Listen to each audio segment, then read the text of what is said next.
नमस्कार सर्वांना, स्वागत आहे तुमचं माझ्या चॅनलवरती। तर आज आपण पाहूया पणजी 1 म्हणजे रजिस्टर क्रमांक 1 कुटुंब सर्वेक्षण कशा पद्धतीने करायचं आहे। तसेच दरवर्षी कुटुंब सर्वेक्षणने रजिस्टर अपडेट कशा पद्धतीने करायचं आहे। तर चला तर पाहूया आपण हे रजिस्टर कशा पद्धतीने पूर्ण करायचं आहे। तर या व्हिडिओची मदत ही नवीन लागलेल्या अंगणवाडी ताईंना होणार आहे, तसेच दरवर्षी अपडेट करण्यासाठी होईल। चला तर मग पाहूया आपण की कुटुंब सर्वेक्षण हे रजिस्टर कशा पद्धतीने भरायचं आहे। तर पहा, सुरुवातीला तुम्हाला जो दिसत आहे ते म्हणजे कुटुंब क्रमांक। तर कुटुंब क्रमांक हा कसा द्यायचा, तर अंगणवाडीमध्ये जात असताना आपल्या जे डाव्या हाताचं घर आहे त्याला पहिला क्रमांक द्यायचा आणि कुटुंब क्रमांक हा 3 अंकी असतो, त्यामुळे पहिल्या घराचा क्रमांक हा 001 असणार आहे। आणि हे पहा, वरती लिहिलेलं आहे AWC। AWC म्हणजेच अंगणवाडी सेंटर, आणि हा बाण जो आहे तो असं दर्शवतो की कुटुंब ही पुढच्या बाजूने आहेत। तर पहिल्या कुटुंबाला आपल्याला क्रमांक द्यायचा आहे 001। त्यानंतर पुढे पहा, जात दिसत आहे। तर जातीचं वर्गीकरण हे फक्त 3 जातीमध्ये करण्यात आलं आहे: अनुसूचित जाती, जमाती आणि इतर। तर जे सुरुवातीचं 1 नंबरचं कुटुंब आहे ते अनुसूचित जाती जमातीमध्ये मोडत असेल तर त्याच्यावरती टिक करायचे आहे। हे कुटुंब हे इतर मधलं असल्यामुळं मी इथं इतरवरती बरोबरची टिक मार्क केलेले आहे। त्यानंतर खालील जो आहे पर्याय तो म्हणजे धर्म। तर हे कुटुंब जे आहे ते मुस्लिम आहे, त्यामुळे मी इथं त्यांचा धर्म लिहिला आहे तो म्हणजे मुस्लिम। त्यानंतर इथं पहा, इथं आहे राज्यातील अल्पसंख्याक हो किंवा नाही। जर हे कुटुंब अल्पसंख्याकमध्ये मोडत असेल तर हो या बॉक्समध्ये अशा प्रकारे बरोबर चिन्ह करायचं आहे, आणि जर हे कुटुंब अल्पसंख्याकमध्ये मोडत नसेल तर नाही या बॉक्समध्ये अशी टिक करायची आहे। तर मुस्लिममध्ये बघा, जैन, पारशी, मुस्लिम या धर्मांचा समावेश होतो। जर तुमच्याकडील कुटुंब हे आणि अल्पसंख्याकमध्ये मोडत असेल तर होय म्हणा अथवा नाही म्हणा।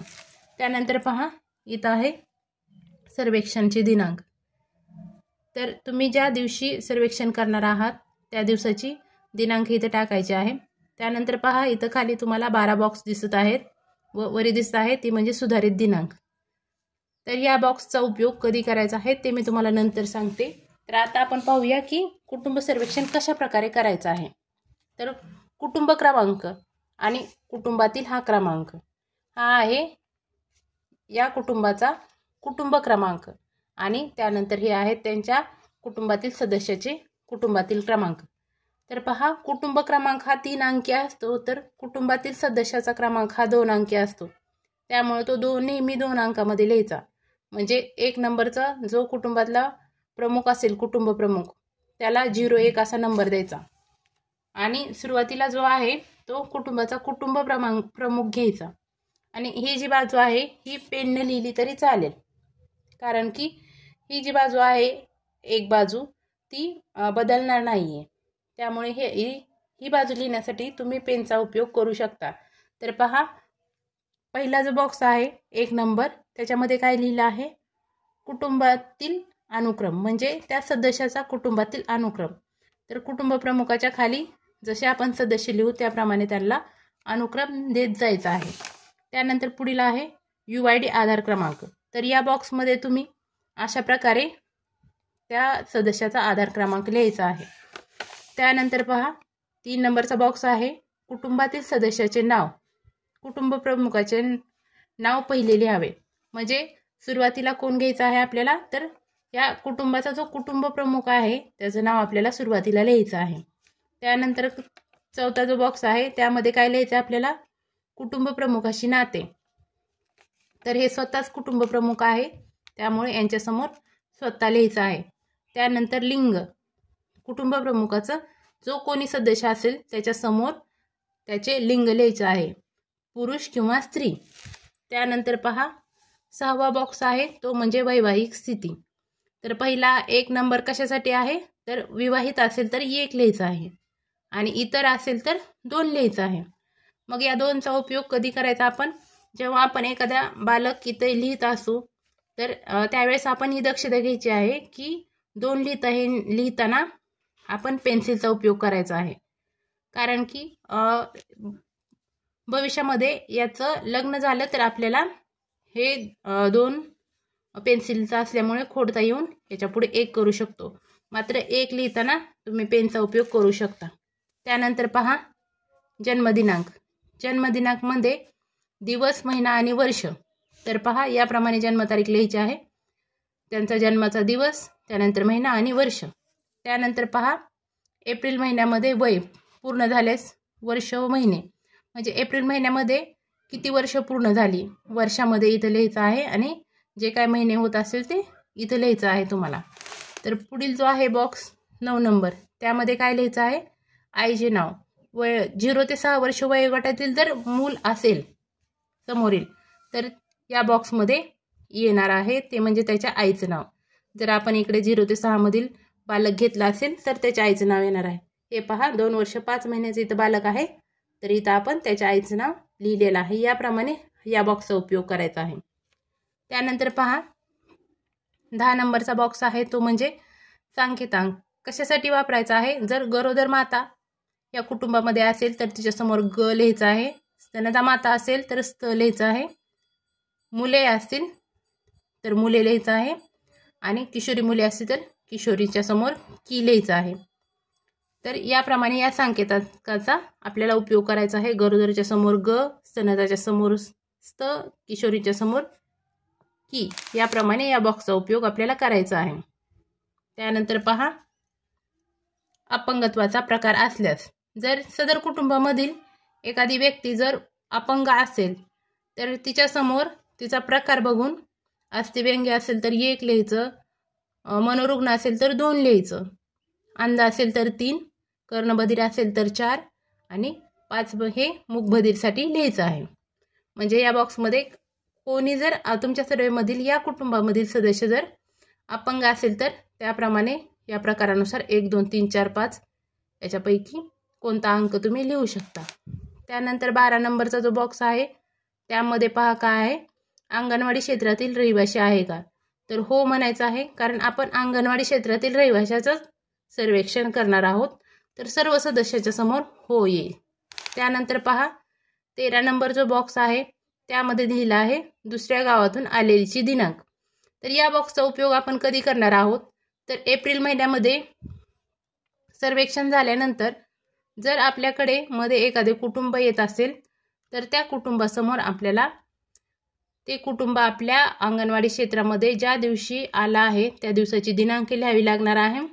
आणि पुढचा 14 नंबरचा जो बॉक्स आहे तो आहे गाव सोडून गेलेल्याची दिनांक. तर पहा या बॉक्सचा उपयोग आपण कधी करणार आहोत, जर एखाद्या किशोरीचं लग्न झालं तर त्या तारखेला ती किशोरी हे गाव सोडून जाणार आहे तर तिलाही आपल्याला या सदर कुटुंबामधून कमी करावं लागणार आहे.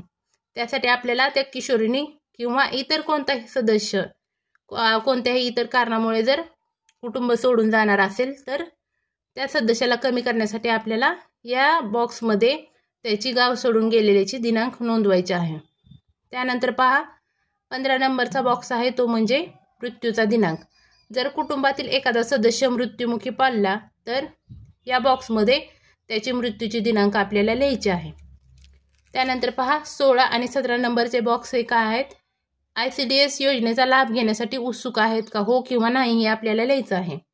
तर पहा याच्यामध्ये आपण हो किंवा नाही हे कोणासमोर लिहिणार आहोत. तर पहिला जो बॉक्स आहे तो पूरक आहार आहे आणि दुसरा जो बॉक्स आहे तो पूर्वशालेय शिक्षणाचा बॉक्स आहे. तर पूर्वशालेय शिक्षण आपण कोण आपले पात्र लाभार्थी कोण आहेत, तर 3 ते 6 वर्ष वयोगटातील बालके. तर त्याच वयोगटातील बालकांच्या समोर फक्त पूर्वशालेय शिक्षणासाठी हो येईल.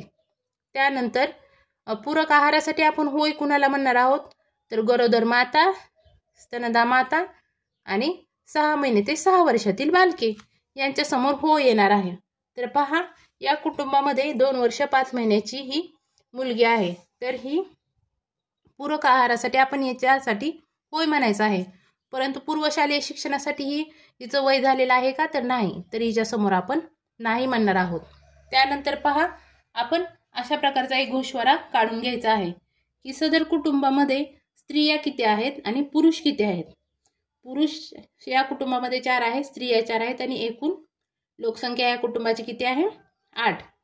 यानंतर पाहूया आपण या वरील बॉक्सचा आपण उपयोग कशासाठी व कधी करणार आहे व या बॉक्समध्ये आपल्याला काय लिहायचं आहे ते.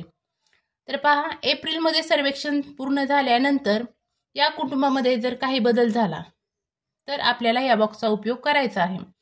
जर समजा मे मध्ये या कुटुंबामध्ये एक बालक जन्माला आले तर आपण या कुटुंबामधील 1 यासमोर असे बरोबरचे चिन्ह करणार आहोत व सुधारित दिनांक ही आपण इथं नोंदवणार आहोत. म्हणजे त्या बालकाची जन्मतारीख आपण इथं लिहिणार आहोत. त्यानंतर समजा या कुटुंबातील एखादी किशोरी लग्न करून बाहेरगावी गेली तर दुसऱ्या वेळेस सुधारणा झाल्यानंतर 2 नंबरच्या रकान्यामध्ये आपण टिक करून सुधारित दिनांक इथं समोर नोंदवणार आहोत. अशा प्रकारे या 12 बॉक्सचा आपण एका वर्षामध्ये 12 सुधारणा करू शकतो. तर प्रत्येक वेळेस सुधारणा झाल्यानंतर 1, 2, 3 प्रमाणे आपण इथे टिक करून सुधारणा या कुटुंबामध्ये नोंदवायच्या आहे. याप्रमाणे सर्व बॉक्स आपल्याला पूर्ण करायचे आहेत. तसेच ज्यांचे सर्वेक्षण पूर्ण झालेले आहे आणि ज्यांना सर्वेक्षण हे गेल्या वर्षीचं या वर्षी अपडेट करायचं आहे त्यांनी फक्त या सर्वेक्षणामध्ये काय काय बदल करायचे आहेत. तर पहा, आपल्याला सुरुवातीला या बॉक्समध्ये जर काही गेल्या वर्षीच्या सुधारणा असतील त्या खुडून घ्याव्या लागतील. त्यानंतर सुधारित सर्वेक्षण दिनांक आपल्याला या वर्षीची इथे नोंदवावी लागेल. त्यानंतर इथे सर्व सदस्याचे वय हे 1 वर्षाने वाढवावे लागेल. त्यानंतर पहा, जर आपल्याकडे गेल्या वर्षी एखादी माता ही स्तनदा किंवा गरोदर म्हणून नोंदवलेली असेल तर तिच्यासमोर आपण आहारासाठी होय म्हणलेला असणार आहोत. आणि समजा यावर्षी ती माता ही तिचं खाऊसाठी बालक आलेला आहे आणि माता आता स्तनदा नाही आहे तर तिच्यासमोरील हो आपण खुडणार आहोत आणि नाही लिहिणार आहोत. जर समजा आता समजा हे बालक आहे 2 वर्ष 5 महिन्याचं तर याच्यासाठी पुढच्या वर्षी आपण त्याचं वय होणार आहे 3 वर्ष 5 महिने. तर यानंतर ते पूर्वशालेय शिक्षणासाठी पात्र होणार आहे तर त्याच्यासमोर होय आणि इथं पण होय येणार आहे. अशा पद्धतीनं तुम्ही सर्वेक्षण पूर्ण करू शकता व सर्वे दरवर्षी अपडेट करू शकता. त्यानंतर सिरियल प्रमाणे तुम्ही डाव्या हाताने प्रत्येक कुटुंबामध्ये 002 003 अशा प्रमाणे कुटुंबाला कुटुंब क्रमांक द्यायचे आहेत व त्यानंतर कुटुंबातील खालील सदस्यही याप्रमाणे नोंदवायचे आहेत. तर पहा, 01 झाल्यानंतर इथं 02 इथं यांचा आधार क्रमांक आलेला आहे, कुटुंबातील सदस्याचं नाव आलेलं आहे आणि कुटुंब प्रमुखाचे नाते आहे तर ही यांची पत्नी आहे. तर इथं आपण पत्नी लिहिलं आहे. त्यानंतर पत्नीचं लिंग झाल्यानंतर विवाहित स्थिती 1 येणार आहे. त्याप्रमाणे त्यांची जन्मतारीख इथं आलेली आहे, वय आलेलं आहे आणि अंगणवाडी क्षेत्रामध्ये राहतात हो. आणि या आपल्या खाऊसाठीही पात्र नाहीत आणि पूर्वशालेय शिक्षणासाठीही पात्र नाहीत त्यामुळे यांच्यासमोर दोन्हीच्या समोर नाही आलेला आहे. त्याप्रमाणेच खाली 03 देऊन यांची मुलं नोंदवलेली आहेत. आपण मुलाचं नातं लिहिलेलं आहे, मुलगा म्हणून. पुरुष यांची जन्मतारीख इथे घेतलेली आहे. त्यानंतर हो म्हणून खाऊसाठी हे पात्र नाहीत त्यामुळे नाही लिहिलेलं आहे. त्यानंतर पहा, दुसरा मुलगा, त्यानंतर सून आणि त्यांची नातवंडे इथे आलेली आहेत. याप्रमाणे पुढील सदस्य आपण नोंदवत जायचं आहे. याप्रमाणे तुम्ही तुमचे कुटुंब सर्वेक्षण पूर्ण करू शकता. व अपडेट करण्यासाठी ही पेन्सिलनं लिहिलेली जी बाजू आहे याच्यामध्ये आपण दरवर्षी बदल करत असतो त्यामुळे ह्या बाजूसाठी आपण पेन्सिलचा उपयोग करायचा आहे. परंतु ह्या बाजूमध्ये बदल होत नाही त्यामुळे ही बाजू लिहिण्यासाठी तुम्ही पेनचा उपयोग करू शकता आणि ह्या बाजूचा उपयोग तुम्हाला पेन्सिलने लिहावं लागणार आहे या पेजवरती. कारण की दरवर्षी आपल्याला याचं वय बदलायचं आहे. दरवर्षी सर्वे अपडेट करताना सर्वेक्षणचे दिनांक बदलायचे आहे. त्यानंतर बदल जो होणार आहे, समजा एखादं बालक 0 ते 6 वर्ष यामध्ये ॲड होत असेल तर त्याच्यासमोर आईचं नाव लिहायचं आहे इथं. त्यानंतर खाऊमध्ये जो बदल होणार आहे तो आपल्याला इथं नोंदवावा लागणार आहे. एखादा जर लाभार्थी खाऊसाठी नवीन पात्र होणार असेल तर त्याच्यासमोर हो लिहावं लागणार आहे. पूर्वशालेय शिक्षणासाठी येणाऱ्या लाभार्थ्यापुढे हो लिहावं लागणार आहे. जन्मणाऱ्या बालकांसाठी हे आपल्याला मातेच्या पुढेही स्तनदा मातेमधून जर जाणार असेल माता तर नाही लिहायचं आहे. पूरक आहारासाठी एखादी माता आहारासाठी येत असेल तर होय म्हणायचं आहे. एवढं केल्यानंतर तुमचा वार्षिक सर्वेक्षण हे अपडेट होईल. तसेच नवीन सर्वेक्षणही तुम्ही या प्रकारे पूर्ण करू शकता. व्हिडिओ आवडला तर व्हिडिओला लाईक करा, चॅनलला सबस्क्राईब करा. धन्यवाद.